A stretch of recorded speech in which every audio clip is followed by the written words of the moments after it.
जय हिंद students, welcome to study for civil services. आज है 21 फरवरी 2025 और आज के करंट अफेयर्स को हम लोग कवर करने वाले हैं।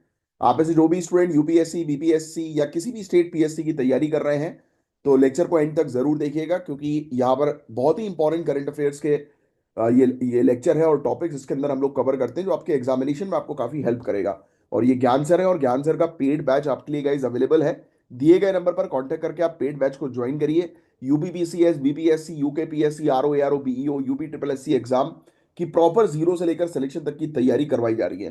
प्लस अगर आप हरियाणा से हैं, राजस्थान से हैं या छत्तीसगढ़ से हैं तो भी आप जो है वो ज्वाइन कर सकते हैं। उसके भी कोर्सेज आपके लिए अवेलेबल है। तो बिना समय वेस्ट किए सेशन को जो है वो हम स्टार्ट करेंगे। और ये आज के टॉपिक्स जिनको हम लोग कवर अप करने वाले हैं। आप अपने साथ पेन और पेपर लेकर बैठिए। जो भी इंपॉर्टेंट चीजें मैं आपको बताते चलूंगा वो आपको नोट डाउन करना है। बट उससे पहले मैं आपके थोड़े से कमेंट्स जो है वो देख लेता हूँ। बहुत बढ़िया, आयुष गुप्ता के मैसेजेस आए मेरे पास। Anjali Singh, very good. गोल्डी, जो टॉपिक्स मैं बताता हूँ बस वही नोट डाउन जो है वो आपको करना है। जब मैं अगर आपको नहीं बोल रहा हूँ कुछ चीज नोट डाउन करने के लिए तो उसको नोट डाउन करने की जरूरत नहीं, क्योंकि काफी सारे ऐसे टॉपिक्स होते हैं जो रिपीटिंग होते हैं, जो बार बार रिपीट होंगे। और इसके अलावा कुछ टॉपिक जो होते हैं वो सिर्फ जनरल अंडरस्टैंडिंग के लिए होता है, तो उसको लिखना नहीं है। प्रिया प्रियंका प्रियंका पाठक का मैसेज आया है कि इन्होंने अभी अभी करंट अफेयर्स की क्लासेस देखना जो है वो शुरू करी है, बट इनको अभी क्लैरिटी नहीं मिल रही है। देखो क्या है कि अभी आपने अपनी प्रिपरेशन को शुरू किया है, पहले आपको सिविल सर्विसेज को समझने के लिए एटलीस्ट एक आधी महीना जो है वो लगेगा फ्लो में आने के लिए। आप बस रेगुलरली फॉलो करिए, फिर ऑटोमेटिकली आप फ्लो में आ जाएंगे। बाकी जनरल स्टडीज के लिए दिए गए नंबर पर कांटेक्ट करके आप कोर्सेज जो है वो जीएस का जो है वो ज्वाइन कर सकते हैं। आयुषी सिंह, वेरी गुड यार। आंसर्स आपके मिल रहे हैं मुझे, बहुत बढ़िया। सोनम बहुत बढ़िया। काजल बहुत बढ़िया। ईशा ठाकुर, शगुन, आप भी आंसर्स जो है वो देना शुरू करो। बहुत बढ़िया। चलो, अब बिना समय वेस्ट किए हम सेशन को जो है वो अपने करेंगे स्टार्ट। अभी दिल्ली के अंदर अर्थक्विक के झटके हम लोग को देखने को मिले, तो अर्थक्विक का टॉपिक ज्योग्राफी के पॉइंट ऑफ व्यू से बहुत अच्छी तरीके से आपका क्लियर जो है वो रहना चाहिए, राइट? क्योंकि इससे रिलेटेड जीएस के अंदर क्वेश्चन जो है पूछे जाते हैं, आपको पूरी अंडरस्टैंडिंग होनी चाहिए अर्थक्विक्स के बारे में। तो आपको पता है अभी दिल्ली के अंदर अर्थक्विक के झटके हम लोग को देखने को मिले, तो इसी की एनालिसिस से रिलेटेड ये टॉपिक है। फरवरी 2025 में दिल्ली में 4.0 मैग्नीट्यूड का भूकंप आया, जिसका एपिसेंटर जो था वो धौला कुआं था। तो ये सब लिखने की जरूरत नहीं है। और पिछले 5 सालों में सबसे पावरफुल अर्थक्विक ये हम लोग को देखने को मिला था इस क्षेत्र का। यूजुअली दिल्ली में आने वाले ज्यादातर अर्थक्विक्स हम लोग को देखने को मिलते हैं वो हिमालय या अफगानिस्तान से ट्रिगर होते हैं। मगर ये अर्थक्वेक दिल्ली के अंदर जो है वो जनरेट हुआ। अब इसके पीछे कारण क्या था? देखो, इसके पीछे कारण था हाइड्रो फ्रैक्चरिंग। क्या? Hydro fracturing. चाहो तो ये लिख सकते हो, हाइड्रो फ्रैक्चरिंग। हाइड्रो फ्रैक्चरिंग, ये लिखिए आप। इसके आगे लिख लिए, ये एक ऐसी प्रोसेस है जिसमें underground water channel rocks formation को वीक जो है वो कर देते हैं, जिससे फॉल्ट लाइन एक्टिवेट हो जाती है। समझ में आया? नहीं आया? I know. सुनो, इमेजिन करो कि आप जहां पर हो उसके नीचे पानी बह रहा है, अंडरग्राउंड वाटर हम लोग को देखने को मिल रहा है ना, जमीन के नीचे। अब जब पानी बहता है तो वो मिट्टी को करेगा सॉफ्ट, उसको वीक करेगा, यस, आसपास की मिट्टी को। तो जब ये सॉफ्ट होती है मिट्टी तो क्या होगी? ऊपर वाली मिट्टी जो है वो धसेगी। और जब धसेगी एकदम से तो क्या होगा? वाइब्रेशन जनरेट होंगे, और यही तो वाइब्रेशन होते हैं जो अर्थक्वेक होता है, यस। इसी को तो बोलते हैं हम लोग भूकंप। क्लियर? फिर दिल्ली के नीचे हम लोग को महेंद्र नगर और सोहना फॉल्ट लाइन देखने को मिलती है, जो सेस्मिक एक्टिविटी को जो है वो ट्रिगर करती है। तो ये सब लिखने की आपको जो है वो जरूरत नहीं है, उतना कुछ खास इंपॉर्टेंट नहीं है। अब देखो, दिल्ली का सेस्मिक जोन जो है वो 4 में मतलब आना ये बताता है कि यहां हाई सेस्मिक रिस्क है। दिल्ली एक अरावली दिल्ली फोल्ड बेल्ट के ऊपर जो है वो बसा हुआ है, जो एक टेक्टोनिकली एक्टिव जोन है। यानी कि यहां पर एक ऐसा एरिया है जिसको हम बोलते हैं अरावली दिल्ली फोल्ड बेल्ट, ये लिख सकते हो आप। दिल्ली जो है वो इस बेल्ट के ऊपर जो है बसा हुआ है। और ये बेल्ट जो है, इसमें अर्थक्वेक के झटके जो है वो पड़ना काफी आम है। ठीक है। अब कुछ फैक्ट्स मैं आपको बताता हूं। दिल्ली एक अरावली दिल्ली फोल्ड बेल्ट के ऊपर बसा हुआ है, ये तो आपने लिख लिया होगा। अब MSK 8 लेवल के झटके यहां हो सकते हैं। जो इंफ्रास्ट्रक्चर को मेजर डैमेज जो है वो कर सकते हैं। तो ये लिखने की जरूरत नहीं है, बट हालांकि ये वाली स्केल जो है वो आप इसका फुल फॉर्म जो है वो जरूर लिख सकते हो। अब अगर पूछ ले रहे कि एमएस की स्केल जो है वो किस चीज को जो है वो दर्शाता है, तो ये बेसिकली मैग्नीट्यूड को नहीं, उसकी इंटेंसिटी को बताता है, समझे? मतलब जनरली क्या होता है कि हम अर्थक्वेक को मैग्नीट्यूड के आधार पर जो है वो मेजर करते हैं कि कितने मैग्नीट्यूड का अर्थक्वेक आया। जैसे दिल्ली के अंदर ये 4.0 मैग्नीट्यूड का अर्थक्वेक हम लोग को देखने को मिला है ना।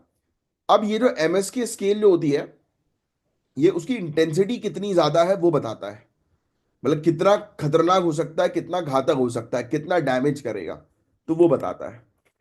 तो एमएस के 8 लेवल के झटके यहां हो सकते हैं दिल्ली के अंदर, जो काफी बुरी तरह से वहां की बिल्डिंग्स को जो है वो नुकसान पहुंचा सकता है, इंफ्रास्ट्रक्चर को नुकसान पहुंचा सकता है। बारी बारी प्लेट मूवमेंट या स्ट्रेस रिलीज की वजह से फ्यूचर में बड़े अर्थक्वेक के झटके जो है वो आ सकते हैं दिल्ली में। तो क्या क्वेश्चन है कि क्या दिल्ली में एक बड़ा भूकंप आने की संभावना है? तो that is a main question, है ना, ये पूछा जा सकता है। तो देखो यार, साइंटिस्ट का कहना है कि दिल्ली में एक हाई मैग्नीट्यूड अर्थक्वेक की प्रोबेबिलिटी हालांकि काफी कम है, क्योंकि यहां एक्सट्रीम टेक्टोनिक स्ट्रेस नहीं है। लेकिन अगर हिमालय में एक मेजर अर्थक्वेक आ जाए 8 या उससे ज्यादा मैग्नीट्यूड का, तो दिल्ली में भी भयंकर झटके आ सकते हैं। 2014 या 15 में दिल्ली में था, जब वो नेपाल का अर्थक्वेक, याद होगा आपको, है ना, जब वो आया था ना, मैं अपने रूम में बैठा हुआ था, वो मुझे बहुत अच्छे से याद है। अचानक से, मतलब मुझे ऐसा फील हुआ कि मैं ऊपर हुआ वापस नीचे हुआ, वो होता है ना कि बॉडी को, भाई साहब, अब वो तो मेरा पहली बार एक्सपीरियंस था लाइफ में अर्थक्वेक का। हालत खराब हो गई थी मेरी। क्यों अब हालत इसलिए खराब हुई, एक तो पहले तो वो फील हुआ मुझे ऐसा कि भाई एकदम से ऊपर हुआ हूं मैं और वापस नीचे गया हूं, जैसा होता है ना कि हल्का सा बॉडी का ब्लड लेवल बोल लो या जो भी बोल लो आप। तो भाई जब ऐसा फील हुआ एकदम हल्के से, मतलब विद इन सेकेंड, और मैंने आसपास देखा तो आसपास वो क्या था, एक अलमारी में चाबी लगी हुई थी, वो चाबी हिलने लगी, वो नहीं होता कीचेन, वो कीचेन तेज तेज हिलने लगी। और मेरे रूम में जैसे वॉल्स में मैं काफ़ी सारी चीज़ें हैंगिंग वाली जो है वो रखता हूँ, अच्छा लगता है मुझे, जैसे होता नहीं काफ़ी सारे कार्ड्स वगैरह हुए हैं जिसमें फोटोज वगैरह रहती हैं, या मोटिवेशन वाले कार्ड्स रहते हैं, तो वो हिलने लगे। तो 2 मिनट के लिए तो मुझे लगा भूत भूत तो नहीं आ गया रूम में। मैं भागा भाई बाहर, और बाहर देखा तो काफ़ी सारे लोग बाहर आ गए थे, इतने में एक नोटिफिकेशन आ गया कि अर्थक्वेक जो है वो हुआ है अभी, जिसके झटके दिल्ली में भी महसूस हुए हैं। बट भाई हालत खराब हो गई थी। वो पहला मेरा एक्सपीरियंस था अर्थक्वेक का, क्योंकि ये चीज जो है वो बड़ी खतरनाक टाइप की जो है वो होती है। लोगों की जान चली जाती है, लोग जो है दब जाते हैं। तो आप आगे चल के जब ऑफिसर बनेंगे, तो आपको डिजास्टर मैनेजमेंट के लिए भी जो है वो काम करना पड़ेगा। इसीलिए तो आपको ये सब टॉपिक्स पढ़ाए जाते हैं, स्पेशली डिजास्टर मैनेजमेंट के पॉइंट ऑफ व्यू से। ठीक है, फिर हमारे यहाँ पे दिल्ली के अंदर कई सॉफ्ट एलुवियल सॉइल है, इसकी वजह से भी सेस्मिक वेव्स का इम्पैक्ट दिल्ली में और तेजी से बढ़कर जो है वो आता है, जो बिल्डिंग डैमेज कर सकता है और लोगों की जान भी जा सकती है। तो देखो, अर्थक्वेक रिस्क मैनेजमेंट के लिए जो है वो क्या चीजें करनी चाहिए, दैट इज अ क्वेश्चन। अभी इसमें लिखने की जरूरत नहीं है, बट आज अब अगर आपने पढ़ लिया अर्थक्वेक के टॉपिक पे, तो आज उस टॉपिक को पूरा फिर से रिवाइज कर लेना। और जिन्होंने नहीं पढ़ा, तो आगे चल के आपकी जीएस की क्लास में अर्थक्वेक के टॉपिक को तो पढ़ाया जाएगा ही। तो देखो यार, अर्थक्वेक रेजिस्टेंट इंफ्रास्ट्रक्चर की बात करें, अब आप बिल्डिंग ऐसी तैयार कराओ जो अर्थक्वेक के झटके को जो है वो झेल सके, है ना। तो हमें बिल्डिंग्स को अर्थक्वेक रेजिस्टेंट बनाने की आवश्यकता है। पुराने जितने भी स्ट्रक्चर है उसको मेंटेन करो, राइट, रेट्रोफिट फिट कराओ ताकि डैमेज कंट्रोल हो सके। अर्थक्वेक ड्रिल्स काफी बहुत जरूरी होती है, जिससे कि लोग पैनिक ना करें और सेफ्टी मेजर समझे, तो पब्लिक को अवेयर करना जरूरी है। अर्ली वार्निंग सिस्टम जो है वो स्टैब्लिश करना चाहिए, ताकि लोग टाइम पर जो है वो सेफ जगह जो है वो जा सकें। फिर इसके अलावा सेस्मोलॉजिकल स्टडीज और फॉल्ट लाइन को मॉनिटर करने से एक्यूरेट रिस्क प्रिडिक्शन जो है वो पॉसिबल हो सकती है। फिर ग्राउंड वाटर जो कम होता है, भाई नीचे जो भूजल का जो पानी है वो कम होगा, तो ऊपर की मिट्टी धसेगी, तो उसको भी मेंटेन करने पर रिसर्च करना बहुत ज्यादा जरूरी है। तो आप आज अर्थक्वेक के मैग्नीट्यूड और उसकी इंटेंसिटी के बीच में क्या डिफरेंस होते हैं वो थोड़ा सा ध्यान में रखिएगा। इंडिया के अंदर जो सेस्मिक जोन्स है उसका मैप थोड़ा सा आप देखिएगा, आज ये आपके लिए एक टास्क है। और अरावली दिल्ली फोल्ड बेल्ट क्या है, इससे रिलेटेड क्वेश्चन आ सकते हैं जो मैंने भी आपको बताया। बस यही था इस टॉपिक के अंदर गाइस। तो ये लिखने की जरूरत नहीं कि दिल्ली के अंदर अर्थक्वेक आया अभी तक का स्ट्रॉन्ग वगैरह, ये वो एक आइडिया बस होना चाहिए। ये एमएस के स्केल के बारे में तो मैंने आपको बता दिया, इंटेंसिटी वाला। The Aravalli Delhi fold belt के बारे में भी हमने डिस्कस कर लिया है। कारण जो है वो अर्थक्वेक के क्या है, तो हाइड्रो फ्रैक्चरिंग जो टर्म है वो आप थोड़ा सा ध्यान में रखिएगा, ये इंपॉर्टेंट है। ठीक है। और वैसे खास कुछ नहीं है इस टॉपिक के अंदर। अर्थक्वेक के बारे में बस आपको आज थोड़ा सा जो है वो पढ़ना है, that is important for you. ठीक है। अब मणिपुर के अंदर प्रेसिडेंट रूल से रिलेटेड एक टॉपिक आया गाइस, तो बहुत इंपॉर्टेंट टॉपिक है। आपको पता होना चाहिए कि आर्टिकल 356 356 इसके तहत एक स्टेट का कंट्रोल डायरेक्ट सेंट्रल गवर्नमेंट के पास चला जाता है। तो हम समझेंगे कि क्या ये पॉलिटिकल मूव है या मणिपुर की सिक्योरिटी और स्टेबिलिटी के लिए जरूरी था, तो इसी की एनालिसिस हम इस आर्टिकल के अंदर करने वाले हैं। तो जनवरी 2025 में मणिपुर में प्रेसिडेंट रूल इंपोज किया गया आर्टिकल 356 के तहत। अच्छा, मुझे आप बता सकते हो कमेंट बॉक्स पे, इमरजेंसी से जुड़े कौन से आर्टिकल्स हैं हमारे कॉन्स्टिट्यूशन में। अब यहां पे जो स्टेट असेंबली है उसको सस्पेंड कर दिया गया है और सेंट्रल गवर्नमेंट ने डायरेक्ट कंट्रोल ले लिया है मणिपुर के ऊपर। अब ये स्टेप्स मई 2023 से ही चल रहे हैं, क्योंकि वहां पर काफी ज्यादा वॉयलेंस हुआ है, एथनिक वॉयलेंस हुआ है, लोकल कम्युनिटीज आपस में लड़ ली थी। तो उसके कारण से वहां पे लॉ एंड ऑर्डर बुरी तरह से डिस्टर्ब हो गया। वहां की लोकल जो पुलिस अथॉरिटीज हैं वो सिचुएशन हैंडल नहीं कर पा रही, इसलिए अब सेंट्रल गवर्नमेंट को हस्तक्षेप करना पड़ा। तो गवर्नर की रिपोर्ट में कॉन्स्टिट्यूशनल ब्रेकडाउन हाईलाइट किया गया, जो मैंने भी आपको बताया कि भाई वहां पे लॉ एंड ऑर्डर जो है वो state police state authority maintain नहीं कर पा रही है। तो इसलिए ये मेजर डिसीजन जो है वो लिया गया प्रेसिडेंट रूल इंपोज करने का। अब आर्टिकल 356 की बात करें तो इसका मतलब है कि अगर एक स्टेट गवर्नमेंट कॉन्स्टिट्यूशन के मुताबिक काम करने में फेल हो जाए तो प्रेसिडेंट उस स्टेट में कंट्रोल ला सकता है। यस। तो लिख लो आर्टिकल 356, इसके बारे में पॉलिटी से आप रिवाइज करना, लिखने की जरूरत नहीं है। तो गवर्नमेंट की रिकमेंडेशन के बेसिस पर प्रेसिडेंट रूल लागू होता है, पहला पॉइंट। स्टेट असेंबली को सस्पेंड किया जाता है या डिसॉल्व किया जाता है। सेंट्रल गवर्नमेंट के मिनिस्टर स्टेट को जो है वो मतलब स्टेट के लिए डिसीजन लेते हैं, स्टेट को कंट्रोल करते हैं। इनिशियली ये 6 महीने के लिए लागू होता है, मगर 3 साल तक इसको एक्सटेंड किया जा सकता है।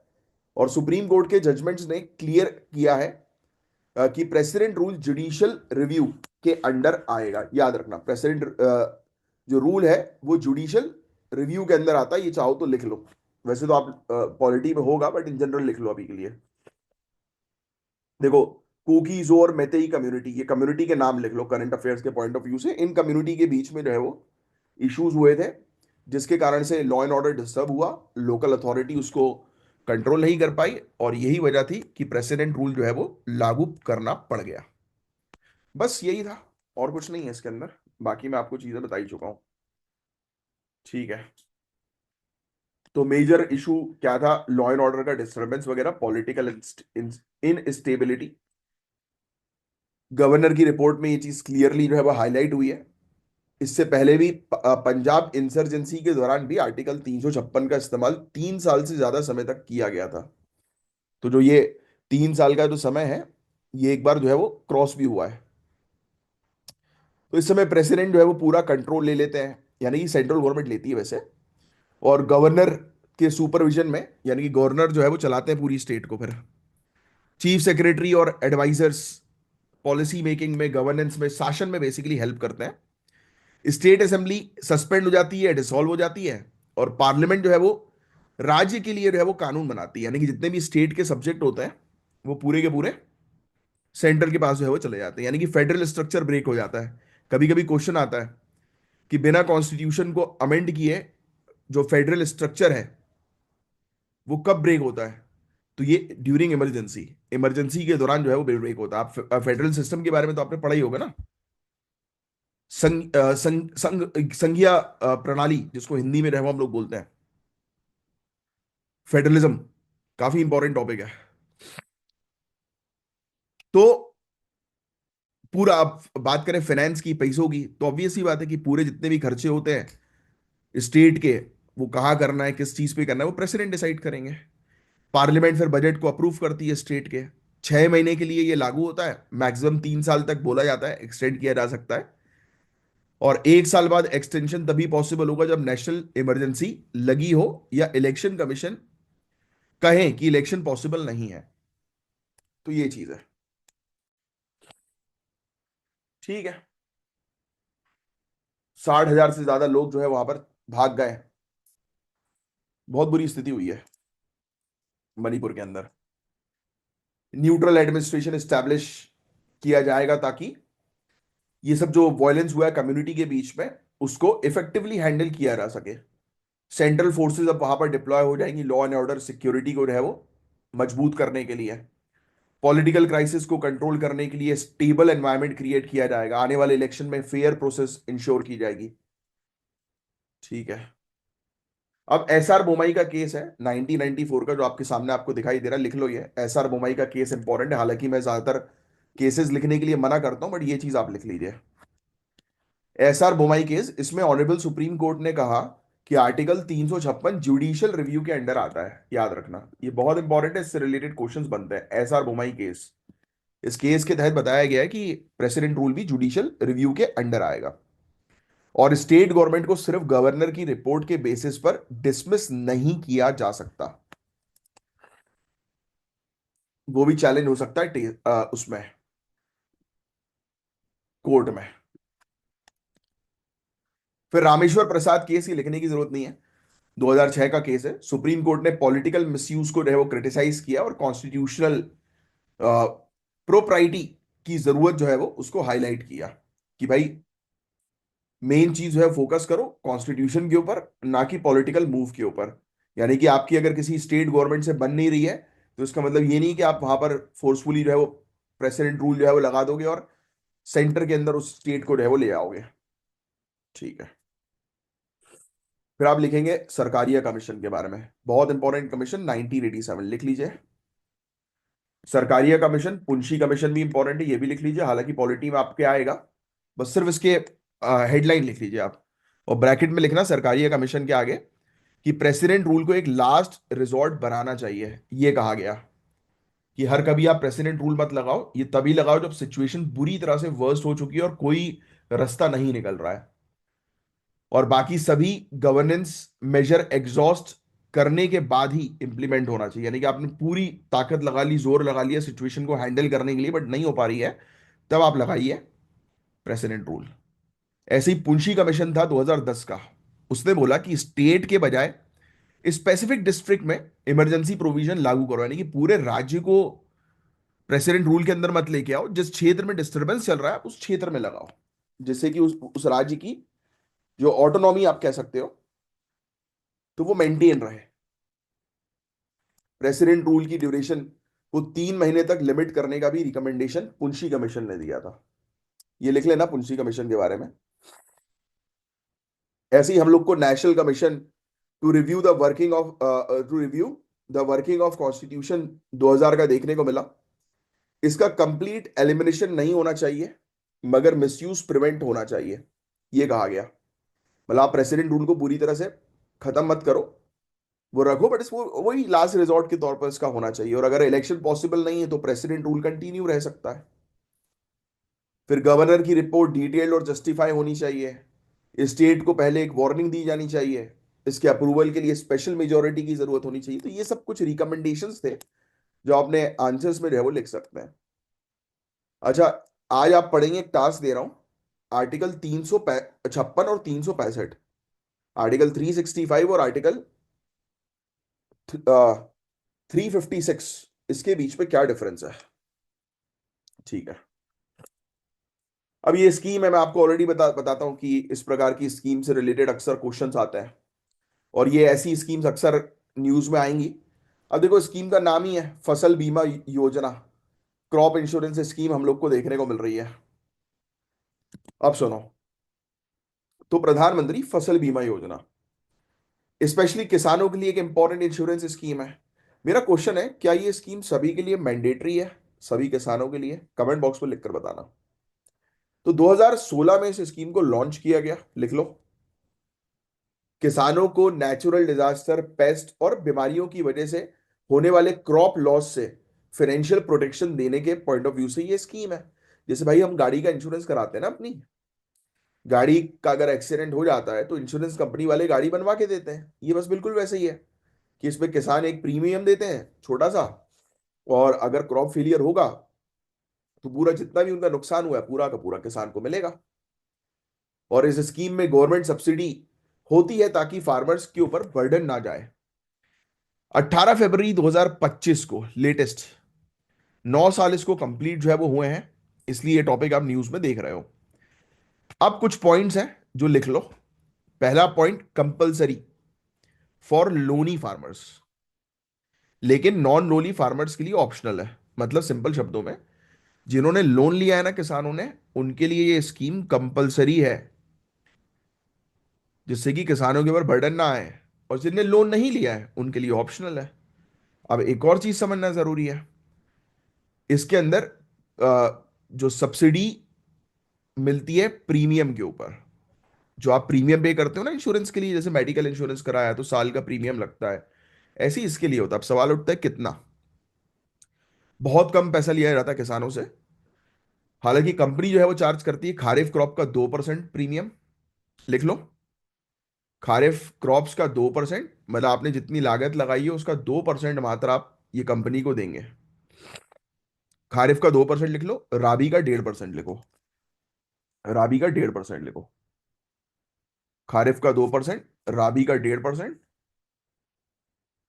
और 5% लिखो आप कमर्शियल और हॉर्टिकल्चर क्रॉप्स का, 5%। फिर बाकी का प्रीमियम जो है वो गवर्नमेंट जो है वो पे करती है। इतना बेसिकली नॉमिनल किसानों से जो है वो वसूला जाता है। कुछ स्टेट में तो किसानों से इतना भी नहीं लिया जाता, 100% सब्सिडी दे दी जाती है। इससे किसानों को बहुत बेनिफिट मिलता है। बारिश हो, सूखा पड़ जाए, भूकंप आ जाए, कुछ भी आ जाए, तूफान आ जाए, राइट, बाढ़ आ जाए, सब किसी भी सिचुएशन में अगर किसान का क्रॉप फेलियर होता है तो उसको मुआवजा मिल जाता है। पेस्ट और डिजीज से होने वाले नुकसान भी कई बार होते हैं, कीड़े लग गए हैं, अगर बीज बोना पॉसिबल नहीं होता तो 25% इंश्योरेंस मिलता है कि आप किसी रीजन के चक्कर में बीज ही नहीं बो पा रहे हो। फिर कटाई के बाद भी 14 दिन तक डैमेज कवर होता है, पता है आपको? कटाई के बाद, हार्वेस्टिंग के बाद भी 14 दिन तक का डैमेज कवर होगा, वो मिलेगा पूरा किसान को।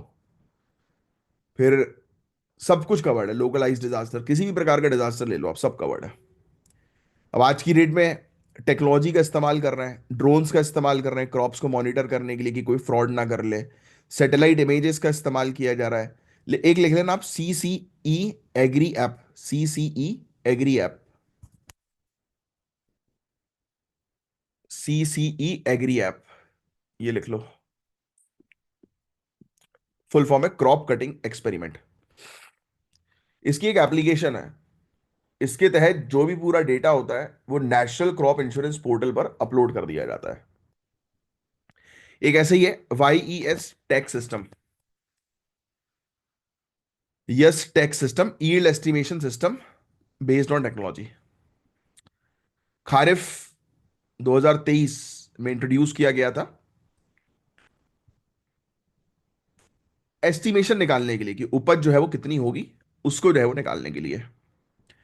अब इसमें कई बार कई चैलेंजेस भी होते हैं। आज की रेट में क्या हो रहा है कि सबसे बड़ी दिक्कत यह है कि कुछ पेपरबाजी के कारण, ब्यूरोक्रेटिक हर्डल जिसको अपन बोलते हैं, कि दस्तावेज हुए, पेपरबाजी हुई, तो इसके कारण कई बार हमें देखने को मिलता है कि कुछ केसेस जो है वो लग जाते हैं, क्लेम लोगों को मिल नहीं पाता किसानों को टाइम पर, है ना, किसान किसान को मुआवजा नहीं मिल पा रहा है टाइम पर, तो गलत बात है ना ये। महाराष्ट्र, MP, गुजरात में तो बहुत ज्यादा इस स्कीम का बेनिफिट उठाया जा रहा है, बट बिहार और आसाम जैसे राज्यों में स्कीम का बेनिफिट नहीं उठाया जा रहा। स्टेट गवर्नमेंट सब्सिडी का लेट पेमेंट जो है वो करती है, जिससे इंश्योरेंस कंपनी किसानों को टाइम पर पेमेंट नहीं कर पाती। तो बस जो प्रॉब्लम है वही सोल्यूशन है। हमें पहली बात तो प्रॉपर तरीके से चीजों को मॉनिटर करना पड़ेगा, टाइम पर किसान को पेमेंट मिल जाए, इस पर जो है फोकस करना पड़ेगा। तो बस यही था गाइस इस टॉपिक के अंदर। आज लिखने वाले टॉपिक बिल्कुल नहीं है, सिर्फ सुनने वाले टॉपिक है। कई 4 और 5 वाला टॉपिक मैं बाद में जो है वो कवर अप कराऊंगा। अभी थोड़ा टाइम का जो है वो इशू हो गया है। संडे को थोड़ी एक्स्ट्रा क्लास ले लेंगे, बड़ी लंबी क्लास जो है वो होगी संडे को, है ना। तो या फिर आज इवनिंग में एक क्लास अगर हुआ तो मैं जो है आपको प्रोवाइड करा दूंगा। बाकी संडे को एक एक्स्ट्रा क्लास होगी। आज के लिए सिर्फ इतना ही रख रहे हैं, 3 ही टॉपिक। चलो, जय हिंद। और बाकी जो भी स्टूडेंट्स को कुछ भी पूछना है तो आप मुझे कमेंट बॉक्स में पूछ सकते हैं। इन दिए गए नंबर पर आप जो है वो कांटेक्ट कर लीजिए, अगर आपको कोर्सेज को जो है वो ज्वाइन करना है तो।